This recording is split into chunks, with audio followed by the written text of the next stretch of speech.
tem jogo, hein? Pois é, Ele então a gente vai tá acordar ficando... com os fogos, né, da vitória de São É Paulo. preferível escutar os fogos depois e...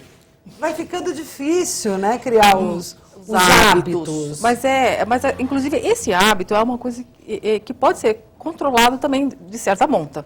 Desde que não fique, claro, um hábito diurno, mas assim, diário. Como é eventual, é que, na verdade, o jogo de futebol acaba sendo meio cíclico mesmo, né?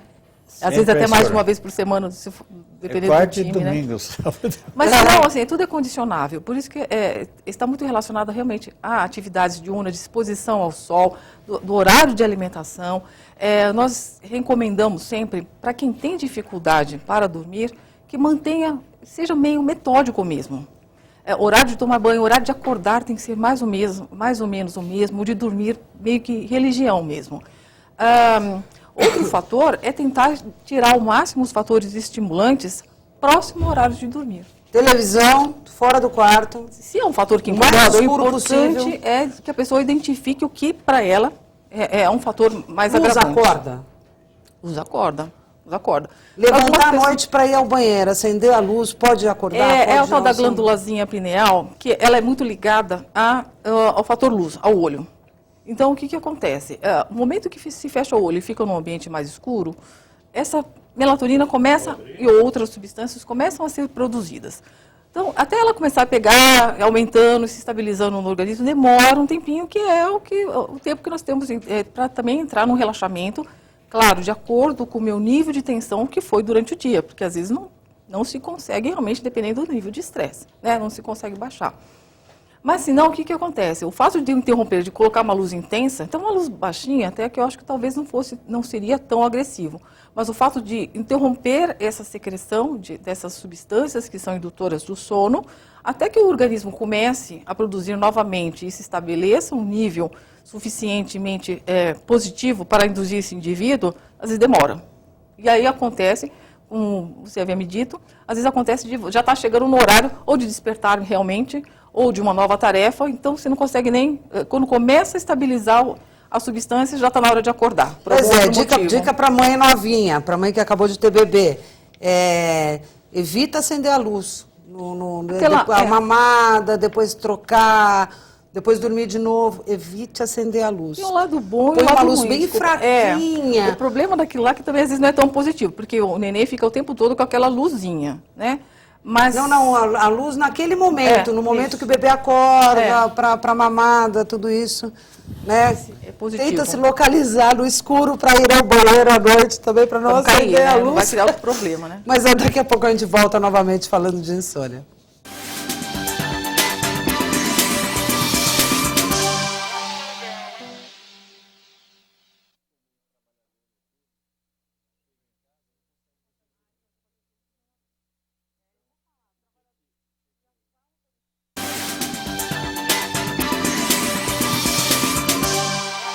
Saúde e Vida volta falando de insônia.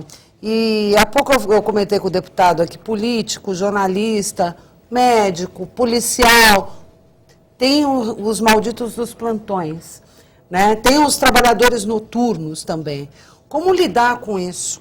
Como conseguir uma qualidade de sono, né, boa nesses casos, doutor? Sim. É possível? Esses são indivíduos de alto risco para desenvolverem insônia e as consequências. Tá?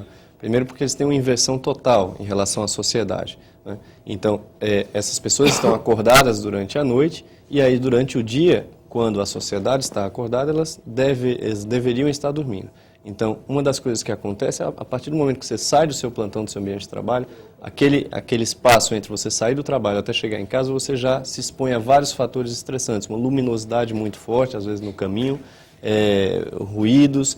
Você chega em casa, o seu quarto muitas vezes não está preparado para você dormir de dia, então ele tem uma luminosidade alta, a sua família está toda acordada, fazem barulhos. Não adianta apenas fechar a janela, tem que ser blackout mesmo? Tem que ser escuridão total. Tem que tentar reproduzir para aquele indivíduo que aquilo seja noite. Porque se ele ficou exposto à luz durante a noite toda, algum período precisa corresponder à noite para que ele possa ter um sono de qualidade. Então, ruído zero, a família tem que ter uma compreensão de que aquele momento é muito importante para ele. que é muitas vezes difícil. A gente vê muitas vezes famílias que não entendem porque o papai está dormindo e aí querem acordar, ele se vê na obrigação de também estar presente na família, então muitas vezes tira um cochilo de 3 horas apenas, à tarde dorme mais 3 horas, então um sono fragmentado. E não só isso, esse sono muitas vezes a gente fala trabalhador noturno, mas nem sempre é um trabalhador que trabalha todas as noites, e sim em escalas alternadas. Esse é pior ainda, não Esse é que pode desenvolver insônia crônica. Esse é o pior para a gente desenvolver insônia crônica. Por quê? Esse tem uma desregulação total dos seus horários, do seu relógio biológico, e ele muitas vezes trabalha 1 ano, 2 anos dessa forma, e se ele for alguém que tem um pouco de predisposição, às vezes alguém mais ansioso, alguma coisa, ele pode, mesmo após largar esse emprego, ele pode ter uma dificuldade crônica em restabelecer o sono normal. É verdade. Por isso que a gente vê tanto jornalista com problema, tanto policial com problema, tanto médico com problema, que muitas vezes tenta compensar até tomando alguma coisa, porque aí chama o sono. Isso é um problema, né? Sim, sim. Então, esses são pessoas que muitas vezes tomam energéticos no momento que tem que ficar acordados e aí depois querem dormir e tomam um tranquilizante. Então, é uma bagunça total e que pode levar a insônia crônica, pode levar a problemas maiores. A nossa vida moderna já é bagunçada. Muito. É muito difícil você conseguir manter uma rotina de horários. Administrar. Aí vem o governo e fala assim, vamos poupar energia. Vamos fazer no horário de verão. E eu quero morrer de catapora. Cada vez que o governo inventa o horário de verão. Porque eu não me habituo nem um dia. Eu sempre acordo com a sensação de que eu não dormi.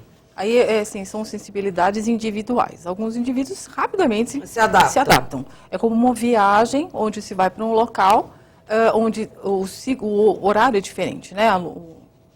Amanhece mais cedo ou amanhece mais tarde. Fuso horário. O problema é justamente aquele ciclo, aquele reloginho que já estava batendo, ciclando de uma maneira rotineira, onde, na verdade, o teu almoço era às 11 e passa a ser às 10. Então, até readaptação, adaptar-se, se estiver em condições adequadas, às vezes demora realmente uma semana, de 3 dias a uma semana. Pode demorar 3 meses. Se a pessoa colaborar. Pode não acostumar Não nunca. acostumar, por quê? Mas aí, provavelmente, essa pessoa já tem outros fatores que perturbam. Por exemplo, eu acordo muito cedo. Eu acordo 6 horas da manhã ou 5:30 da manhã todos os dias. Então, você acordar 5:30 da manhã, se você estiver num horário normal, a luminosidade está começando a aparecer. 5:30 da manhã, no inverno, no horário, assim, né, o final do horário de verão. O início do horário de verão é muito ruim, é noite, né, deputado? Você se adapta bem no horário de verão? Eu gosto do horário de verão. Eu acho que... O dia é prolongado? Eu acho que eu ganho mais no dia, entendeu? Eu prefiro. Eu tenho a impressão que estão me roubando uma hora de sono o tempo inteiro. Bem, eu não sinto dificuldade no dia seguinte. Tem gente que adora mesmo. Né?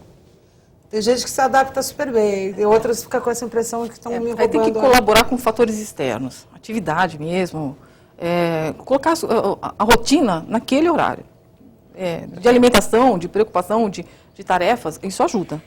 Então, o paciente que às vezes não consegue se acomodar, um indivíduo, né, vamos colocar doente, é porque provavelmente ele tem mais de um fator que já o predispõe a noite ruim, né, dificuldade para dormir. Já é um paciente possivelmente um pouco mais ansioso, mais preocupado. E aí entra o condicionamento que nós falamos. Tudo é hábito na vida, assim, de várias doenças, inclusive os distúrbios do sono. E a insônia como sendo um dos. Então é hábito. A fisioterapia trabalha exatamente com isso, com a reconstrução dos hábitos, né? Dos hábitos saudáveis, né? Exatamente. Ela trabalha para você recuperar isso, né? Essa funcionalidade que tem muito a ver com os hábitos. Muito. As pessoas têm buscado atividades noturnas também? Tem buscado. Isso até quando a gente orienta, uma observação importante, estávamos conversando há pouco aqui, a relação do horário da atividade. Então a gente orienta a atividade física, é comprovado, é muito bom para todos, independente de faixa etária, porém em horários determinados, ou seja, onde não vão atrapalhar o seu dia a dia. Então hoje, pela correria desse nosso dia a dia, horários onde as academias têm proporcionado horários noturnos, até academias 24 horas, o número de indivíduos aumentou muito numa atividade física noturna ou durante a madrugada.